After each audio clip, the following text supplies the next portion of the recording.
All right, it's my pleasure to have Meagan Meloy, the program coordinator for School Ties, a program of Butte County Office of Education that provides assistance to students experiencing housing insecurity.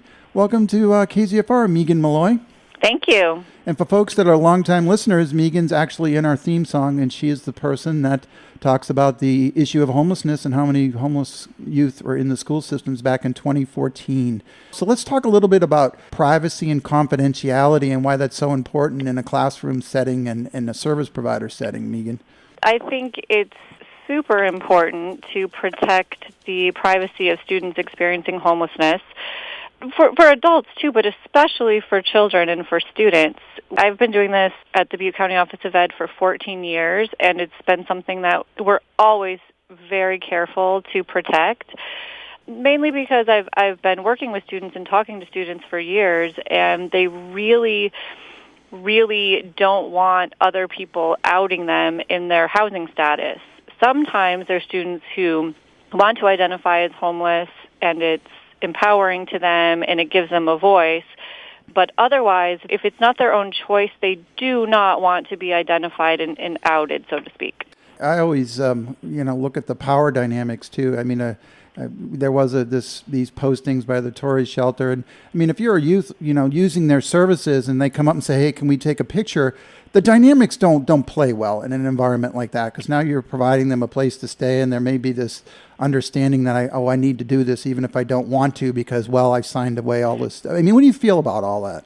Well, I think that's exactly right. Consent, is it really consent when someone feels like, well, my housing may be in jeopardy if I say no, or I may not get to eat today. So I think it's just a best practice not to use the actual identities and faces of children in any kind of social media posting. And even if they say yes, they may not understand the implications of how many people may be accessing this, how far into the future this could be accessed. So I would recommend, just as a best practice, never doing that. I was a runaway. They didn't even have the term homeless. And, I didn't want to be identified. That's my identity, as being someone that's homeless. I mean, you're so much more than that. And I think anytime you put these graphics out there to try to incite money or support for an organization, I don't know. To me, it's crossing a line. I agree, because in the children they don't fully understand what they may be consenting to, and of course it's the parent who would consent to use their child's image, but that's not really fair to the child in the long run. And I also think about just this world that we're in now with social media and on the online world. These things never go away. They're out there forever. I mean, we should really take pause with what we're putting out there, because that's just a permanent record. And yeah, it's not fair. It's not fair to the students. Yeah, we only have a short interview. I mean, and maybe at some point I'll expand upon the journalism I do, and I'm extremely careful. I've used very, very few images of young folks, and used the utmost care for all the reasons that we just described. Yeah, and I think if sometimes, depending on the age and what the purpose is, it can be empowering. Yeah. It can feel great for a student to be given a voice to tell their own story.